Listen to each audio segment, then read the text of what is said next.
न इधर के रहे न उधर के रहे न खुदा ही मिला नबी सल्लम د اسلام نوم لاړو نه اسلام میلاو شو نه جنۍ میلاو شوه د دنیا نه د کفر په حالت کې رخصت شو. الله تبارک وتعالی دې زمونږ خاتمې په ایمان سره کې په ایمان سره کو نیک اعمال کوي په خپلو نیکو اعمالو باندې ناز مه کوه چې زه خو رسېدلی سړی یم مړه دا نور خلک خو ټول غرق دی وایه الله خاتمه مې په ایمان که وایه خاتمه مې په ایمان که الله په خپلو اعمالو باندې ناز مه کوه الله ته راځه او الله ته جاړه الله ته جاړه الله ته فریاد کوه. علماو یو واقع لیکلې ده وایي په مصر کې یو سړی د مسجد مؤذن و اذان به یې کو او ډېر تقوادار او نیکمله انسان و هر ټیم ټول وخت جومات له ورکړی خو چې د اذان ټیم کېده د به بس منارې ته به خطو اذان به یې کو. یو ځل چې دی منارې ته وختو دې دپاره چې اذان وکړي نو چې داسې ښکته یې وکتل ښکته د یو عیسایي کور و د هغه عیسایي لور ګرځېدله چې ده په هغې باندې نظر ورپرېوت بس په هغې باندې مین شو زړه یې پرې ورغی اذان یې پرېښودو او د منارې نه راکوز شو لاړ هغې ته یې دروازه وټکوله چې دروازه یې ورته وټکوله د دننې نه ورته اواز وشو وی څوک یې وی دا د مسجد هغه مؤذن یمه هغې ورته یې ولې څه غواړې څه کوې وی زه خو په تا پسې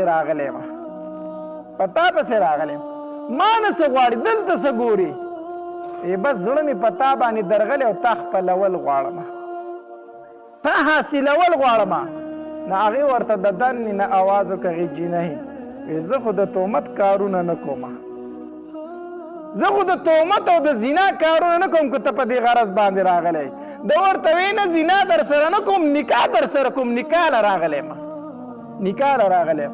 هغې پسې د دننې نه وختل وي عجیبه انسان یې څنګه نکاح له راغلی ته خو د مسجد مؤذن یې اذانونه کوي مسلمان یې او زه خو عیسایي نه یم زما ستا نکاح کېږي یا به زما پلار دا خبره ستا سره ومني بهرحال خبرې کېدې سړی په دې مجبوره شو زه پسې اسلام پرېږدم په تا پسې که نه اسلام در پسې پرېږدم که نه زه اسلام پرېږدم خو تا خپلول غواړم هغې ورته وي ټیک دی چې اسلام پرېږدي زما پلار راشي هغه سره به زه خبره وکړم پلار یې راغی پلار سره ول خبرې اترې وکړې پلار یې ورته وي ته مسلمان یې مونږ عیسایان یو زما د لور او ستا نکاح نه کېږي زه تا له لور نشم درکولی ده ورته وي زه عیسایت قبلومه بس عیسایت قبول کو مرتد شو د اسلام نه ووت. الله دې دغه ورځ نه موږ ساتي یا د مسجد مؤذن و او یا عیسائی شو د اسلام نه ووتو چې د اسلام نه ووت د هغوی کره پاتې کېدو لا واده یې نه و شوی چت ته خطه چې د چت نه ښکته راتاو شو مردار شو. نه ادھر کے رہے نہ ادھر کے رہے نہ خدا ہی ملا نبی صلی اللہ علیہ وسلم د اسلام نوم لاړو نه اسلام میلاو شو نه جنۍ میلاو شوه د دنیا نه د کفر په حالت کې رخصت شو. الله تبارک وتعالی دې زمونږ خاتمې په ایمان سره کې په ایمان سره کو نیک اعمال کوي په خپلو نیکو اعمالو باندې ناز مه کوه چې زه خو رسېدلی سړی یم مړه دا نور خلک خو ټول غرق دی وایه الله خاتمه مې په ایمان که وایه خاتمه مې په ایمان که الله په خپلو اعمالو باندې ناز مه کوه الله ته راځه او الله ته جاړه الله ته فریاد کوه. غرض مې دا کو چې مرګ را روان دی مرګ له تیاری پکار ده مسلمانان یو قیامت منو جنت منو جهنم منو نو چې د هغې دپاره تیاری مو وکړو که نه صرف په منلو خو کار نه کېږي تیاری خو هم پکار دی که نه مونږ دنیا کې دومره غرق شوي یو یقین په الله وکړه سړی ډېر خفه شي بلکل د حلال او د حرامو تمیز ختم شوی دی صرف یو خبره یادېږي پیسه بس دکه یو خبره ده قبر ير جهنم ير د قبر عذابونه ير میدان محشر ير ټول خبرې یې کړې مونږ دومره پیسې وګټه یقینا ګټلې جایز دي حلال وګټه، حرام مه ګټه، مونځ پسې مه پرېږده، ذکر و اذکار پسې مه پرېږده. مونږ په کومه لار باندې روان یو؟ په کومه لار باندې روان یو؟ الله تبارک وتعالی دې زمونږ ایمان سلامت کړي او الله دې زمونږ خاتمه په ایمان باندې کړي. ورونو څه ناست دې طرف ته توجه پکار ده. الله دې زمونږ دې طرف ته توجه پیدا کړي. وآخر دعوانا لکه حدیث مبارک کې راځي، عائشہ رضی الله تعالی عنها فرمایي وی نبی علیه الصلاة والسلام په موږ سره د کور کارونه هم کولو. اوس د هغې وخت په کور کې څه کارونه وو؟ دا نن سبا چې کوم کارونه دي خو دا خو نشته دی که نه. قالینونه صفا کول او کمرې صفا کول او فریجونه صفا کول او دا شیزونه خو په هغې زمانه کې ساده ژوند و. وی نبی علیه الصلاة والسلام به زموږ سره د کور کار هم کو. حالانکه د نبی علیه الصلاة والسلام په دغې وخت کې نښه بیبیانې وي. خو زه ورته ووایو نو مونږ به وایو چې په دومره بیبیانو کې به زه په خپله کار کوم. نښه بیبیانې وي د نبی علیه الصلاة والسلام. نو عایشه رضی الله تعالی فرمایي وی د نبی علیه الصلاة والسلام به مونږ سره په خپله د کور کار کوم. وی یو ځل زه د نبی علیه الصلاة والسلام سره ناست وم په خپل کور کې. وی په دې دوران کې بلې بیبي نبی علیه الصلاة والسلام له د خوراک څه شی راولېږه په کاسه کې. وینځل یې ورکړی و چې دا نبی علیه الصلاة والسلام له اوسه. هغه وینځه زمونږ کره رادن نه شوه، کاسه یې راغستې ده، خوراک یې پکې راغستی دی. وی چې دا پلانکۍ بیبي راکړو چې دا نبی علیه الصلاة والسلام له اوسه. وی ما چې دا خبره واورېده چې دا پلانکۍ بیبي راولېږو، وی ما له غوسه راله د هغې لاس ما په خپل لاس و، د هغې د لاس ته مې ګزار راواچو. ځکه بده را باندې ولګېده چې په خپل نمبر کې وله ورکوه که نه، اوس زما کره وله څه له رالېږي؟ بنو خدایي که نه، یو بل سره بیا هم زنانه خو وي که نه. بیبیانې وي د نبي علیه الصلاة والسلام، خو هغه د زنانو فطرت خو داسې دی که نه چې یو زنانه بله زنانه نه برداشت کوي. نو نبی علیه الصلاة والسلام له چې هغې خوراک راوړه چې دا پلانکۍ بیبي رالېږلی دی، وی ما د هغې غلاس په سپېړه باندې وو چې لکه دې دلته څه شي له رالېږو، خو په خپله به هلته ورکړی و که نه، زما کره وله څه له رالېږي. وی د هغې نه هغې کاسه ورتاوه شوه او کوم خوراک چې و هغه هم ګیر چاپېره په ځمکه باندې څه شو؟ ورتاو شو. وی نبی علیه الصلاة والسلام صرف دومره ووي چې میندې مو تباه شه، میندې مو تباه شه. دا د نبی علیه الصلاة والسلام کله بې اختیاره به یې داسې الفاظ د خولې نه وتلو. کله به وي خلاص دې په خاورو کې کړ شه، کله به وي تندی دې په خاورو کې ککړ شه. دا به کله کله د نبي علیه السلام د خولې نه داسې بې اختیاره د الفاظ وتل. موږ ته ووایي چې میندې خو تباه شه، دا څه کوئ که نه؟ وی نور یې نوم وانغستو. نبی علیه الصلاة والسلام په خپله پاڅېدو او هغه ټوکړې راټولولې او یو ځای کولې. هغه ټولې ټوکړې راټولې کړې او راویې ځای کړې او یې سیټ ته یې کېښودې، په خپله لګیا شو، هغه یې خوړلې بیا. او یې کوټې ته دننه شو. وی زما نوی لوښی یې راواغست، نوې کاسه یې راواغسته، هغې وینځلې یې ورکړه چې دا اوس هغې پلانکۍ له اوسه ځکه دې ورله لوښی مات کړو، دې ورله څه مات کړو؟ لوښی مات کړو. وی ما ته وایي چې عایشه اوس دې دغه سزا ده چې دا هغې له به ته اوس دا لوښی ورکوې. ګوره دا د نبي علیه السلام څه اخلاق مبارک و. نور یې ورته هېڅ ونه وي، خو زه ورته وی او داسې سره راغلی وی که نه، نو چې هغې داسې کړی وی نو پاڅېدلی و پسې چې ښه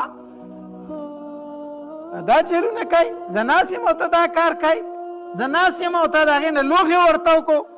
نو د والو نه به وال زیات و، د کنځلو نه به کنځل زیات و. خو نبي علیه الصلاة والسلام نوم وانغست، نوم یې وانغست. صرف دومره ورته وي دا نبي علیه السلام د خپلې بې اختیاره الفاظو میندې مو هلاکې شه، دا څه کوئ؟ دا څه کوئ تاسو؟ نو د نبي علیه الصلاة والسلام اخلاق مبارکه په کور کې داسې داسې. کله کله به یې د بیبیانو سره ټوکې کولې، ټکالې کولې. دا د نبي علیه الصلاة والسلام د خپلو بیبیانو سره ژوند و ژوند.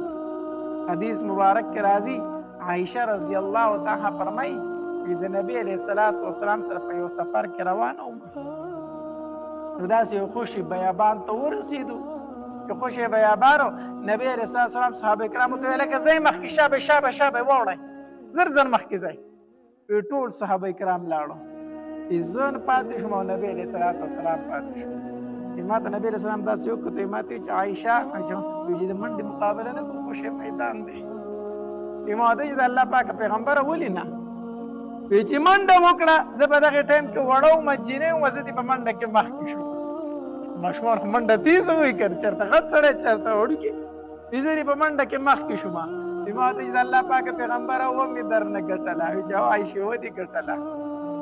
ډېره موده تېره شو، ډېره موده تېره شو، بیا ورسره چېرته اتفاقي په بل سفر کې روان وم. بیا یو غزا راتلو، وي داسې خوشه بیابان بیا راغی. وي نبي علیه الصلاة والسلام صحابه کرامو ته وفرمایل چې لږ شابه زر زر ځئ، مخکې واوړئ واوړئ واوړئ. ټول صحابه کرام لاړو. چې پناه شو، ما ته نبي علیه السلام بیا وکتل چې عایشه د منډې مقابله نه کوو. ما چې د الله پاکه پیغمبره ولې نه؟ چې دا ځل خو منډه وواله، نبي علیه الصلاة والسلام رانه مخکې شو.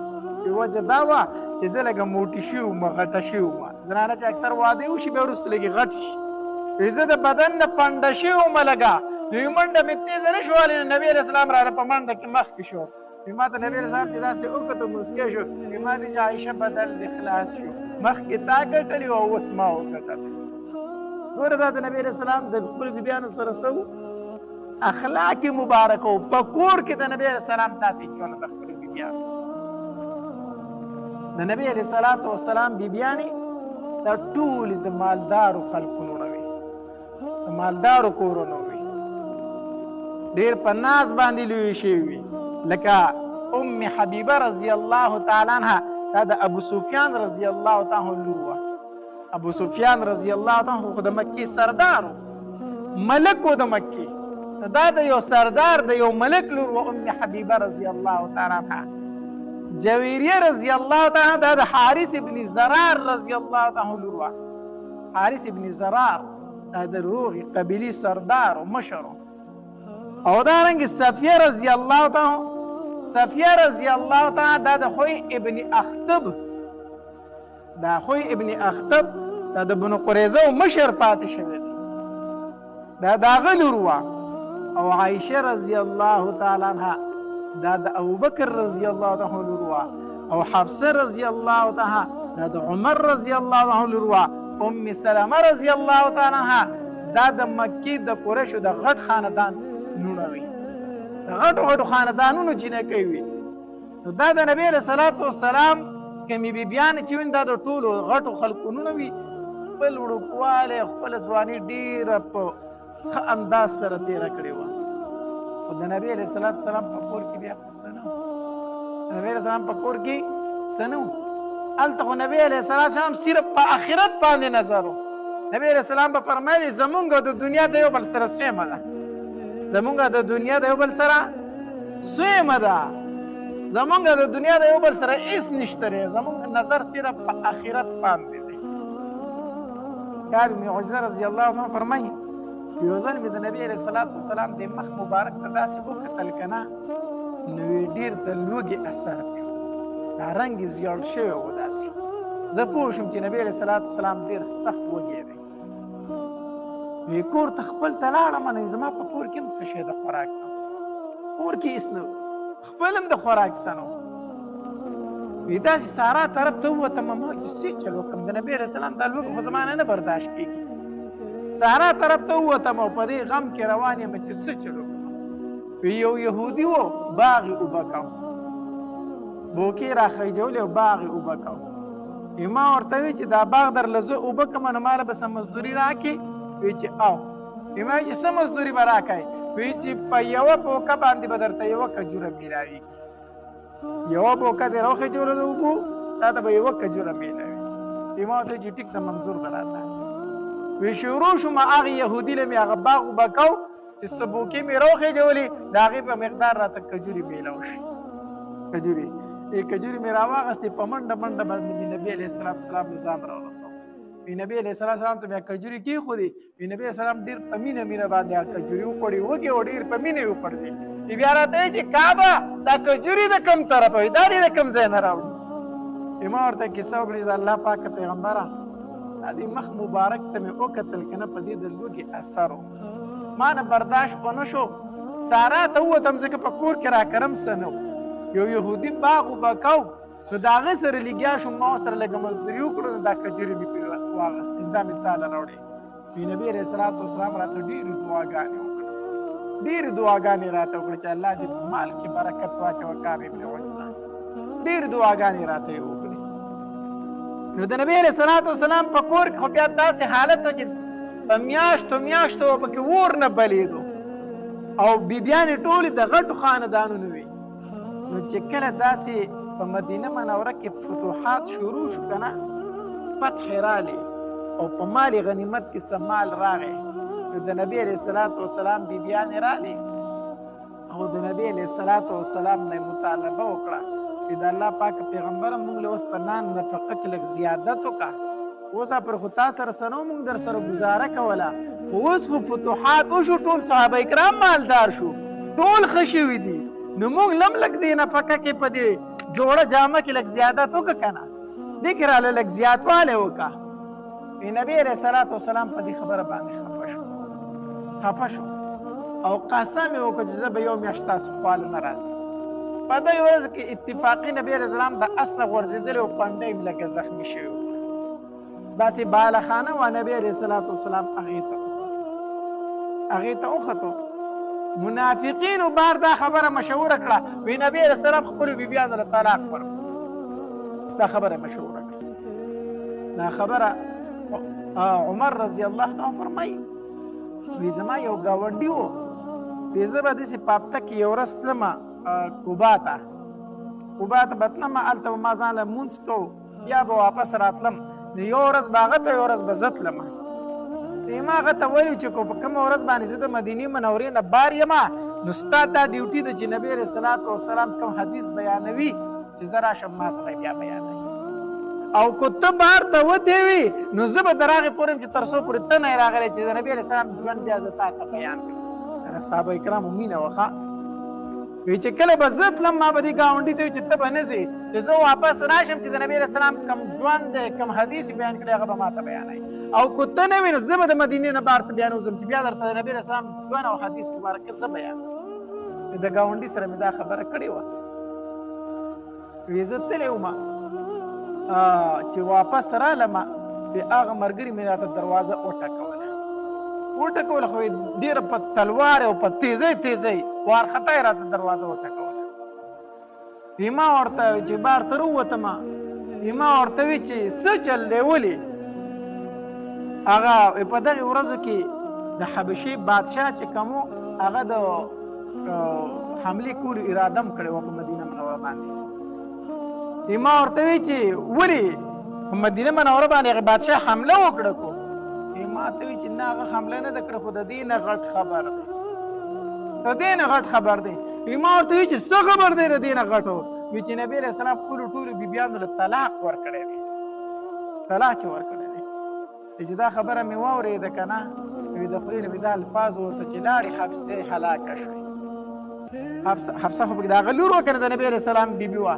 ما ورته وی چې لاړې حفصه هلاکه شوې، ما ښه پوه کړې وي خو ته نه پوهېدلې، ځکه د دې نه څه ورځې مخکې ما مې په کور کې څه خبره وکړه، ښځې مې ما له جواب راکړو. عمر رضی الله فرمایي ما کور څه خبره وکړه، ما له مې ښځې جواب راکړو. مسله دا وه موږ د مکې خلک چې موږ په ښځو باندې زورور وو، او د مدینې خلک په ښځو باندې لږ کمزورې وو. نو د مدینې منورې ښځې چې وي نو دوی به د خاوندانو له جوابونه ورکول. زموږ ښځې خو موږ ته جواب نه شو راکولی، خو چې موږ مدینې ته رالو نو زمونږ ښځو هم د هغوی نه چل زده کړو، ځکه دا زنانه خو د یو بل کې راځي خبرې کوي که نه، نو ما مې خاوند ته داسې وي او ما مې خاوند ته داسې وي. زمونږ ښځو هم د مدینې منورو د ښځو نه چل زده کړو، بیا هغه هم په موږ باندې جري شي، موږ ته به یې جوابونه راکول. یو ورځ ما کور څه خبره وکړه، دې ښځې مې جواب راکړو، وران غوندې جواب یې راکړو. ما ورته وی چې تا ما ته جواب راکړو، ستا دومره جرأت، تا ما له جواب راکړو چې دا تا ما له څنګه راکړو؟ ته نه پر خو تا ما له جواب نه دی راکړی. ما ته وی چې عمره ته دومره غټ سړی نه یې څومره چې غټ نبي علیه الصلاة والسلام دی. عمره ښځه به راته وایي چې ته دومره غټ نه یې څومره لوی شان چې د نبي علیه الصلاة والسلام دی، هغه ته یې بیبیانې جواب ورکوي، نو زه به تا ته نه در کومه؟ هغه ته یې بیبیانې جواب ما ته څه شي؟ نبي علیه الصلاة والسلام ته د هغه بیبیانې جوابونه ورکوي؟ زما لور حفصه زما محبوب ته جوابونه ورکوي. دا خبره چې ما اورېده راپاڅېدم ډایرکټ د کور ووتم ډایرکټ رالم په خپلې لور حفصه پسې. ما ورته وایي چې حفصه ته رښتیا نبي علیه صلات وسلام ته جوابونه ورکوي؟ هغې راته وایي چې دا بابا د الله تبارک وتعالی په موږ باندې ډېر لوی فضل دی چې موږ د نبي علیه السلام بیبیان موږ باندې د الله ډېر لوی فضل دی چې موږ د نبي علیه السلام بیبیان یو. په دې باندې موږ فخر کوو، موږ پرې ډېرې خوشحاله یو. خو بابا کور خو دی ښځه خاوند یو نو خامخا خبرې پکې راشي. جواب ورله کله کله ورکړو، کور دی ژوند دی. نو ما چې دا خبره واورېده ما ورته وایي چې حفصه ګورې عایشې ته به نه ګورې خپلې بلې ملګرې ته. عایشې ته به هسې نه چې عایشه نبي علیه السلام له جوابونه ورکوي او ته ول هم جوابونه ورکوي. ګورې هغه ستا نه په عمر کې هم وړه ده او په شکل صورت کې در نه هم ښکلې ده او د نبي علیه صلات وسلام سره مینه هم ډېره ده. هسې نه چې ته هغې ته ګورې او د هغې په شان چلونه شروع کړي. هغې په شان چلونه به نه کوي. هغه نبي علیه السلام ته ډېره محبوب ده او ډېره نږدې ده او ستا نه ښایسته هم ده او ستا نه وړه هم ده. هغې ته به نه ګورې. خپلې لور ته مې نصیحت وکړو. بیا لاړه به په ام سلمه رضی الله تعالی عنها پسې. ما ورته وایي چې ام سلمه رښتیا تاسو نبي علیه صلات وسلام ته جوابونه ورکوئ؟ هغې راته وایي چې یاره عمره په هر کار کې دې کار یې نه په هر کار کې دې بس زمونږ په کور کې دې هم دخل اندازي شروع کړه. خاوند مو دی نو زمونږ خاوند دی، مونږ ښځې یو، ژوند دی، کله پکې هر څنګه خبرې پکې راځي. اوس ته زمونږ په کور کې ولې خبرې کوې؟ په هر کار کې ستا کار وي.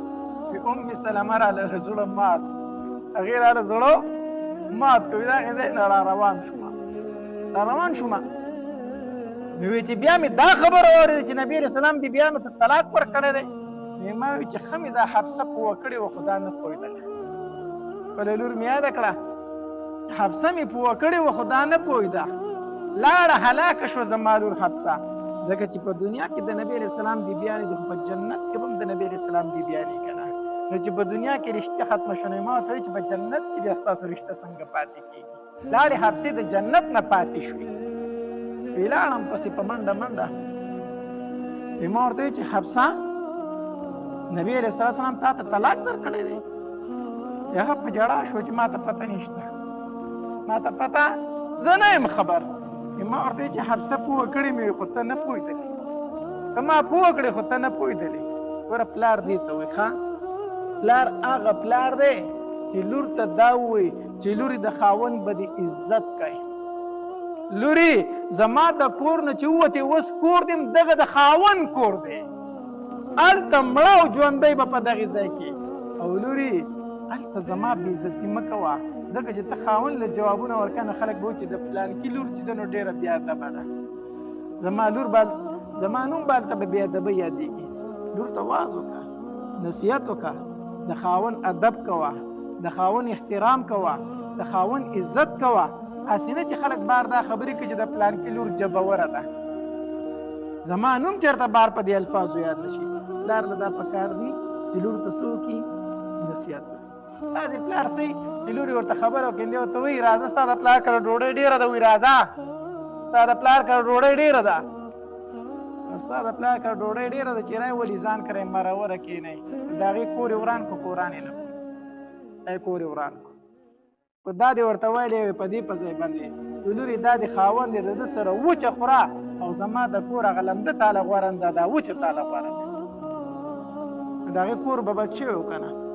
دی ورته وایي ستا د پلار کره ډوډۍ ډېره ده زه په تا باندې بوج نه یم. وایي راځه زموږ کره په لور باندې څه وران کړي؟ کور. نو پلار له پکار دی چې لور ته څه کوي؟ نو عمر رضی الله تعالی ته وفرمایل وی حفصه ما درته ډېر نصیحت کړی خو ته نه پوهېدې. حفصه رضی الله تعالی ته وفرمایل وی ما ته پته نشته د نبي علیه السلام نه تپوس. عمر رضی الله تعالی فرمایي چې مسجد نبوي ته رالم ټول صحابه کرام د منبر سره راټول شوي او جاړي چې نبي علیه السلام ټولو بیبیانو ته طلاق ورکړی. نبي علیه السلام به څومره غمجن او څومره خفه وي، څومره غمجن وي. وی زه ټینګ نه شوم، وی ورغلم هغې کوټنۍ ته خېجم د نبي علیه السلام بالاخانې ته خېجم چې نبي علیه السلام سره ملاقات وکړم. وی د هغې په سر باندې رباح رضی الله تعالی عنه ناست هغه تور صحابي دا د نبي علیه السلام خادم رباح ما ورته وی چې رباحه نبی علیہ الصلوۃ والسلام ته فرمایي چې عمر راغلی تا سره ملاقات کول غواړي هغه وی چې ټیک ده رباح دنه لاړو نبی علیہ الصلوۃ والسلام ته فرمایي چې عمر د اجازت غواړي نبی علیہ السلام اسونه وی رباح روته ما ته چې عمر ما تستانو واغس نبی علیہ السلام اسونه وی واپس راغلم بیا لاړم ما ورته وی چې رباحه لاړ چې نبی علیہ السلام ته وایي چې عمر وایي تا سره ملاقات کول غواړم دې بیا لاړو دې نبی علیہ السلام ته زما نوم واغست نبی علیہ السلام بیا څه ونه وی چې عمر ستا نوم مې ورته واغست نبی علیہ السلام سر ټیټ نیولی او هېڅ یې راته ونه وی په جومات کې داسې ګرځېدم خو ټینګ نه شوم وی په درېیم ځل رالم اواز به چغه مې وي چې رباحه نبی علیہ الصلوۃ والسلام له مال اجازت غواړه او کو د نبی علیہ السلام دا مطلب چې د خپل لور حفصه سفارش کوي نو د الله پاک پیغمبر ته وایا چې اجازت وکي قسم په الله تور می پلاس کړه د حفصه سر خپو تراتاو د خپل لور سر د نبی علیہ السلام د خپو تراتاوم کو اجازت کوي زره حفصه سفارش له نه راغلی نبی علیہ السلام چې د عمر د आवाज اورید چې نور عمر خرابيږي نوی چې عمر ته وای چې راځه عمر ته وای چې راځه عمر رضی الله تعالی دن شو څنګه چې کېناستم ما ورته چې د الله پاک پیغمبر ته بیانو ته طلاق ورکړی دی نبی علیہ الصلوۃ والسلام فرمایل چې الله ما خو بیانو ته طلاق نه دی ورکړی وی دا خبره چې مې واورېده د خولې نه مې بې اختیار د الله اکبر چغه ووتله د خوشحالۍ نه ما چې الله اکبر دا خو د منافقینو چال دی نبی علیہ السلام خو طلاق نه دی ورکړی طلاق نه دی ورکړی صحابه کرام چې د الله پاک پیغمبر ټول صحابه کرام په مسجد نبوي کې جاړي دا خبر ولا ورکم نبی علیہ السلام چې خبر ولا ورک صحابه کرام ته فرمایي چې ما طلاق نه دی ورکړی ویراله صحابه کرام ته فرمایي چې بیغم شه نبی علیہ السلام دې بیان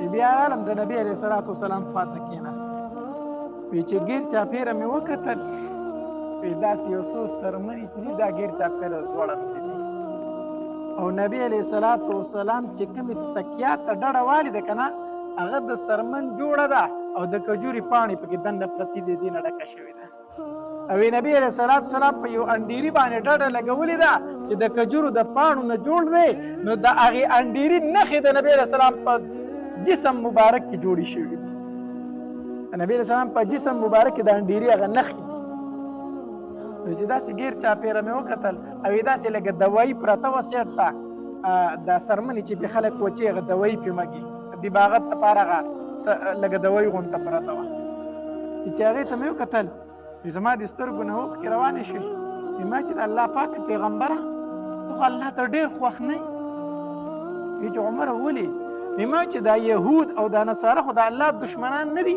چې بېشکه ولې نه دي ما ورته وی چې د هغې بادشاهان څنګه ژوند کوي د الله پاک پیغمبر ته د الله نه سوال ولې نه کوي چې زموږ دا ژوند بدل کړي زما محبوب په انډیري باندې پروت دی د الله نه دعا وکړي چې کنه چې دا غریبي او دا غربت ختم شي نبی علیہ السلام ته زما دا خبره څنګه واورېده که نه د چټۍ نه ډایرکټ نیغ کېناست داسې فورا کېناست نیغ د مخ دا رنګ داسې بدلېدو ورو دا مخ مبارک سور شو ما ته چې عمر ګوره چې ته په خپل دین کې شک کوې کو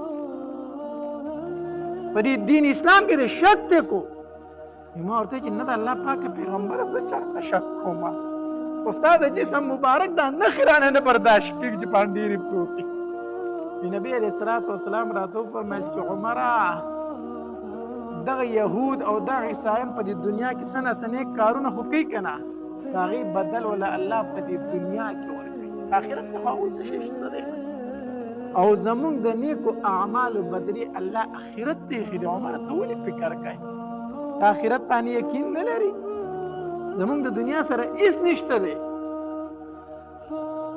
الله بیا مې نبی علیہ السلام نه اجازت وغوښتم چې د الله پاک پیغمبره د خوش طبیعتۍ یو څو خبرې وکړم چې د نبی علیہ السلام لږ خوشحاله شي خو اجازت یو څو خبرې د خندا وکړم د خوشحالۍ نبی علیہ السلام راته وفرمایل چې عمره وکړه چې د الله پاک پیغمبره رالم خپلې لور ته مې وویل چې ته د عایشه سره سیالي کوي که نه نو عایشه درنه ښکلې م ده عائشه درنه په عمر کې کم هم ده او د عائشې سره د نبی اسلام مینم زیاته ده اسې نه چې تاغې ته ګوري او ځان خراب چرته نه کړي دا خبره چې نبی اسلام واورېده داسې لږ مسکې شو بیا مې ورته وویل چې د الله پاکه پیغمبر ام سلمه ډېر ورټله ما ستا بیبي نه ام سلمه هغې ورټله مې ما ته ویل چې ولې ما ورته ویل چې د نبي علیه صلات وسلام نه تاسو جوابونه ورکوئ نو هغې راته ویل چې عمره پارشي کې د کار دی زمونږ کور کې هم کار ساتي دا خبره چې نبي علیه صلات وسلام واورېده مسکې شو ویې خندل نبي علیه صلات وسلام وخندل مسکې شو چې ما بیبیانو له طلاق نه دی ورکړی دغې بالاخانه کې نبی علیه صلات وسلام تر یوې میاشته پورې یوه میاشت بعد آیت د تخیر نازل شو د الله پاک پیغمبره خپلو بیبیانو ته ووایه ان كنتن تردن الحیاة الدنیا وزینتها فتعالین امتعکن واسرحکن سراحا جمیلا خپلې بیبیانې روغواړه ووایه ورته که تاسو زیاتې نفقې غواړئ زیاتې پیسې غواړئ زیاتې خرچې غواړئ راشئ چې هغه درکړم او طلاق درله درکړم ځئ دغه والی وځئ او که نه الله او د الله رسول اخلئ نو د الله د رسول سره په دې ژوند کې خوشحاله اوسئ نبی علیہ السلام دغه آیت مبارکه عائشه رضی الله تعالی عنها تلاوت کو نبی علیہ السلام عائشه ته وفرمایل عائشه ماله به سمدستي جواب نه راکوي لومبی به د خپل مور او پلار سره صلاح وکړي چې مال او دولت علي او طلاق اخلي او ما سره ژوند کول غواړي عائشه بیبي راته وفرمایل نبی علیہ السلام یریده پې ځکه هغه وړه وه د عمر نه ویسې نه چې دا چېرته اچانک فیصله وکړي عائشه رضی الله عنها فرمایي د الله پاک پیغمبر زه به په دې کې د مور او پلار سره صلاح کوم چې زه د الله د پیغمبر سره پاتې شم او پاتې نه شم زه دنیا نه اخلم او د الله پیغمبر اخلم په دې کې زما مور او پلار ته ضرورت نشته نبی رسول الله سلام ډېر خوشحاله شو او عائشه بیبي ته وفرمایل د الله پاک پیغمبره ما خو درته ویل چې زه د الله پیغمبر غواړم او دنیا نه غواړم خو زما دا خبره به نورو بیبیانو ته نه کوي دا به نه کوي کېدای شي یو تنه پکې وو چې ما له طلاق راکړه یو خو به پکې کمه شي که نه یو به پکې کمه شي که نه نو مونږ له به لږ ټایم زیات راکړي زمونږ سره به بیا لږ زیات ټایم زما د خولې خبره به نورو ته نه کوي چې عایشه وایي چې زه د الله پیغمبر غواړم نبي علیه السلام مسکی شو عایشه الله زه انصافدار را لېږلی یم الله زه نرمي کوونکی را لېږلی یم سختي کوونکی نه یم را لېږلی زه به ټولو بیبیانو ته وایم چې عایشه دا فیصله ده او تاسو خپله فیصله وکړئ زه به ورته وایم او بیا نبی اسلام یوې بیبي له لال وی عایشه خو داسې وایي تاسو څه وایئ ټولو بیبیانو وي موږ د الله او د الله رسول اخلو د الله او د الله رسول اخلو دنیا غرض مې څه کو ټایم نه وخته شو دا د نبی علیه صلات وسلام اخلاق مبارک څه شی و د نبی علیه السلام اخلاق مبارک و د خپل کور والو سره د خپلو بیبیانو سره په کور کې دننه نو په کور کې به دننه د ځان نه زمرې نه رغی ښه ځان نه به څه نه رغی زمرې نه رغی چې واړه درنم تنګي ښځې درنم تنګي ټول کور درنه تنګي چې ته بار ته وځې وایي شکر الحمدلله او چې کور ته رانه وځې نو بیا راغی نو که ستا ژوند داسې و چې کور زنانه وي چې ته کور ته رادننه شوي چې بیا راغی نو په دې خپل ژوند باندې افسوس وکړه په دې خپل ژوند باندې څه وکړه افسوس وکړه چې ته کور ته دننه کېږې او خلک وایي چې بیا راغی چې په تا باندې بار خلک خوشحاله او کور در باندې خلک تنګ و نو ستا په دې ژوند باندې افسوس پکار دی بیا ته د نبي علیه السلام په شان ژوند نه تېروې ځکه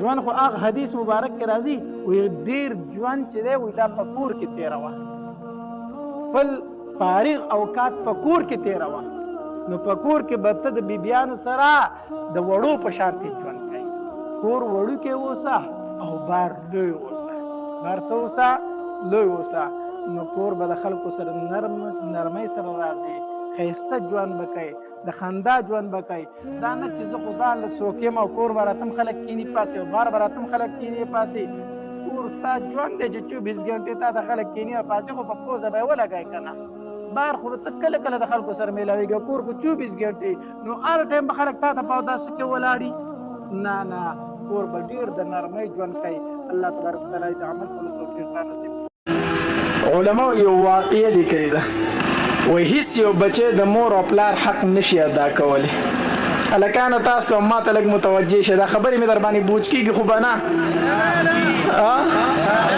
ما ته لږ متوجه شه هلکانو تاسو ته وامه د مور او پلار حق په پیسو باندې نه ادا کېږي د مور او پلار حق په پیسو باندې نه ادا کېږي چې مړه زه خو مور او پلار له 50,000 روپۍ میاشت ورکوم نو څه وکړمه د مور او پلار حق په پیسو باندې نه ادا کېږي علماو یو واقعه لیکلې ده و یو ښځه وه د هغې یو زوی و هغه ته یې کونتون وکړو چې کونتون یې ورته وکړو رالوی شو نو واده یې ورله وکړو چې واده یې وکړو نو د هلک خپلې ښځې ته په اوله شپه باندې وي ګوره زما د مور ما ته ټول ژوند وقف کړی او ما ته یې کونتون وکړو دې ما سره ډېرې سختې تېرې کړي دي په ما باندې د دې مور ډېر لوی حق دی د دې به ګورې خیال ساتي هغې ورته وي ټیک ده خو زه هم دا نیکعمله زوی دا څه شی و په نن زمانه کې چې یو زوی خپلې ښځې ته وي زما د مور او پلار خیال ساته نو دا نیکعمله دی که نه دی دا نیکعمله او ښځې ته وي زما د مور او پلار زما د مور به خیال ساتي په ما ډېر حق دی هغې وي ټیک ده وخت تېرېدو د ښځې به د دغې ډېره ښکلې خبره وکړه داسې به وکړو چې حساب کتاب به وکړو بس ما له زما حق راکړه بس ته هم زما نه وزګار یې ښځه دې هم رانه وزګاره ده بس خبره به خلاصه شي بچي ورته وی ټیک ده ښځه ورته وي څه دې وکړو وایي بس د مور سره مې خبره وکړه وایي د کلي نه به حساب شروع کړو مور یې ورته وایي نن شپه به حساب شروع کړو چې شپه شوله د ژمي یخې شپې دي او دی په دې کټ کې سملاست او ځان ته یې دا بړستن توده کړه چې ښه بړستن یې توده کړه که نه نو دا مور یې بار غولي ته راووته په غولي کې یو ډرم د اوبو ډک پروت یخې اوبه پکې وي د هغې نه یې لوټه ډکه کړه د بچي نه یې بړستن اوچت کړه سیټ ته ورته اوبه واړولې بچی یې نیغ په کټ کې کېناست مور یې دا څه کوې د یخ ته وګوره تا پکې ما ته په کټ کې یخې اوبه واړولې مور یې ورته وی بچیا شور به نه کوي اواز به را باندې نه اوچتئ بدې ردې به راته نه وایي تا راته ویلو چې حساب کتاب کو تا راته ویل چې څه کوو حساب کتاب کو بچي وي ټیک ده صحیح ده دغې طرف نه دې طرف ته به سملم که راغلون طرف یې پرېښود جو بل طرف ته سملاست چې سملاستو او د ځان ته ښه دا کټ تود کو لږ ټایم بعد دا مور لاړه بیا یې په ډرم کې لوټه ډکه کړه نو چې راغلم دی بل طرف ته ورته واړوله چې واړوله دی به کټ کې کېناستو وایي مور دا حساب کتاب دی دا انصاف دی یو طرف ته راته لون کو زه بل طرف ته شوم زه خیر دی دلته به سملم اوس دلته دې راته مو به واړولې نو دا در کوم حساب کتاب دی دا څه انصاف دی مور یې ورته وایي بچې غوږ شه غوږ شه د ژمي یخې شپې به وي ته به زما سره ښي طرف ته ملاس وي نو تا به ما ته په کټ کې میچازې وکړې نو چې ما ته به دې میچازې وکړي ما به د ښي طرف نه راواغستې چپ طرف ته مې به راواړولې په هغه وچ ځای کې به سملاسته او زه به هغې لوند ځای ته شومه هغه لوند ځای به ما په خپله ملا د لاندې راوست بچې چې لږ ټایم به تېر نه و تا به راته هغې بل طرف ته میچازې وکړې دا به دې راته هم لوند کو نو ما به د هغې طرف نه اوچت کړي هغه بل طرف په ما په خپلې ملا باندې وچ کړی و نو ما به ته په هغې ځای کې سملولې او کوم چې تازه به دې راته لوند کړی او په هغې کې به زه سملاستم بچیا د ژمې شپه به تېره شوله ته مې لوند ځای له نه ورکولې ساره پورې به زه په لوند کټ کې ملاسته ومه بچیه چې نن شپه دې په دې لمده طلایې کې تېره کړه په دې لمده بستره کې دې تېره کړه ما نه به صرف د یوې شپې حساب راکړي د یوې شپې به څه راکړي بچی ورته په ژړا شوې مور یې معاف کړه دا حساب کتاب تا سره نه کېږي ما معاف کړه هلکانو تاسو ته مسلې تاسو ځان نیغ نیغ کړه چې د مور سره حساب کومه د مور سره ګوره حساب نه کېږي د پلار سره حساب نه کېږي دی وایي زه خو ورله پیسې ورکومه زه خو پلار له 50,000 روپۍ ورکوم زه هم ظالمه ته هم د پلار سره حساب کړه چې زه خو تا له 50,000 درکوم پلار ته دې ووایه وایه پلاره زما جیب ته لاس کوه او چې څومره دې پکار دي دومره ترې وباسه او چې کله پلار ستا جیب ته لاس کو که نه او پیسې دې په خپله راواخستې او ستا نه یې تپوس ونه کو بره اسمان ته مخ کوه الله ستا لاک لاک شکر دی چې پلار مې زما د جیبه بې تپوسه پیسې اخلي د الله شکر ادا که الله علما لیکلي وي هیڅ یو بچی د مور او پلار حق نشي ادا کولی سوا د یو بچی نه. کم بچی؟ هغه بچی چې دی فرض منځ وکړي که نه او دی راوګرځي او دی لاس اوچت کړي وی رب ارحمهما کما ربیاني صغیره. رب ارحمهما کما ربیاني صغیره. دا وظیفه چې کم بچی د هر فرض مانځه نه وروسته 3 پیرې کوي ګویا چې دی بچي د مور او پلار حق ادا کو. معنی دا ده الله زما په مور او پلار باندې رحم وکړ داسې چې څنګه په وړوکوالي زما تربیت کړی. الله زما په مور او پلار داسې خفه شه څنګه چې په وړوکوالي په ما باندې خفه شوي دي. د هر فرض مانځه نه وروسته دا وظیفه کوي. کومه وظیفه؟ رب ارحمهما کما ربیاني صغیره. دا وظیفه به کله کوي؟ د فرض مونځ ده. نو چې مونځ خو دې ورته ښودلی وي که نه چې مونځ خو کوي چې هغه مونځ نه کوي هغه د الله نه مني نو ستا پسې به کوم طرفه دا وظیفه وکړي. نو خپل بچي د علماو ته کښېنوئ چې مونځ ورته وښیي، قرآن ورته وښیي، احادیث ورته وښیي. ما ته بله ورځ یو هلک تلیفون وکړو ټولې خبرې درته داسې نشم کولی چې ما ته کم تلیفون نه کېږي هغه نشم ولی ما ته حیا راځي. خو یو هلک راته تلیفون وکړو په ژړا شو وی مولانا صاحب مرحوم وی زه مجبوره په دې باندې یم چې زه خودکشي وکړم ځان وجنم. هلکه وجه څه ده؟ ولې؟ وی مولانا صاحب زه چې په موبایل کې ویډیوګانې وګورم او بیا د مور سره کښېنم نو زه د مور هغې اندامونو ته ګورم. قسم په الله کو دروغ درته وایم زه د مور هغې اندامونو ته ګورم او ما ته خواهش روچتېږي زه څه وکړم مولانا صاحب؟ زه د خور سره کښېنم زه د خور هغې اندامونو ته ګورم او مولانا صاحب د خطرې خبره دا ده چې اوده شمه نو کله په خوب کې د مور سره نعوذ بالله بدکاري کوم او کله د خور سره بدکاري کوم. دا ولې دا د ویښې هغه تلوسې دي بیا په خوب کې راځي. راشئ علماو پاسئ د دې پلیتۍ جنګ شروع کوي د دې خلاف. ستا د بچي سره موبایل دی موبایل او دی یوازې په کمره کې ناست دی او دته یوه جینۍ مخې ته راله هغه ورته خپل اندام جدا جدا ښیي. دا کومه زنانه چې په موبایل کې وه دغه زنانه خو د ده مور هم ده. دا کومه زنانه چې په موبایل کې وه دغه زنانه خو د ده په کور کې د خپله خور هم ده چې هغې ورته د خپل اندامونه وښودل ده چې په دې مور باندې نظر لګي د هغې سره هم دغه اندامونه دي. کوم طرف ته روان یو؟ وجاړو زما معاشره کوم طرف ته روانه ده؟ څه به راسره کېږي؟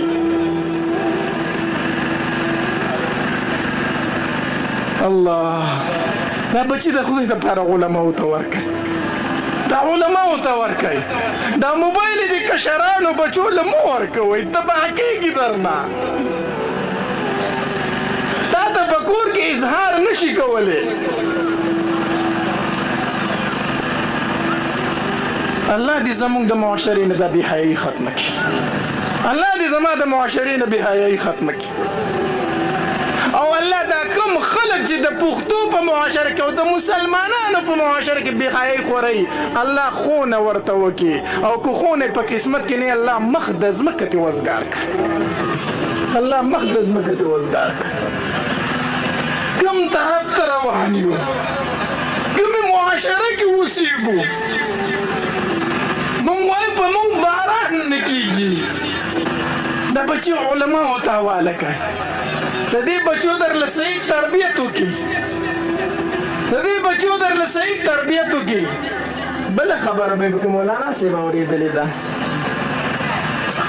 دا راته بله ورځ یو میډیا والی وي مولانا صاحب په دې موبایل کې یو ګیم دی په موبایل کې یو ګیم دی په هغې باندې خلک څوک پې پیسې ګټي او څوک پې بایلي. ما ته پته نشته داسې ده که نه په دې موبایلو کې یو ګیم دی په هغې باندې پیسې ورکوي. داسې معاشره کې یو چې اوس په موبایلو کې جواري شروع شوه. دا جواری ده دا حرامه ده. په موبایل کې گیم کول په هغې باندې پیسې ګټل یا بایلل حرام دي. جواری ده جواری ده. دا خبر یاد وساتئ خپلو بچو له موبایل یې مه ورکوئ تاسو ته پته نشته چې دا په کومه ګندګۍ کې اخته دي دا په کومه ګندګۍ کې اخته دي الله بچی علماء ته ورکئ چې مور ورته مور وښي او پلار ورته پلار وښي او د دې علماء قدر کوئ الله تبارک وتعالی د عمل کولو توفیق را نصیب کړي داسې ښایسته بیانات اورېدلو دپاره زموږ د یوټیوب چینل واجد اسلامیک سټوډیو سبسکرایب کړئ په دې به تاسو ته انشاءالله العزیز ښایسته واقعګانې او بیانات میلاویږي او د ګنټې د نشان سره کلک کړئ چې تاسو ته آینده نوې ویډیوګانې مخې ته راځي او د خپلو ملګرو سره لازم د ثواب په نیت باندې شریک کړئ. والسلام ډېره مننه.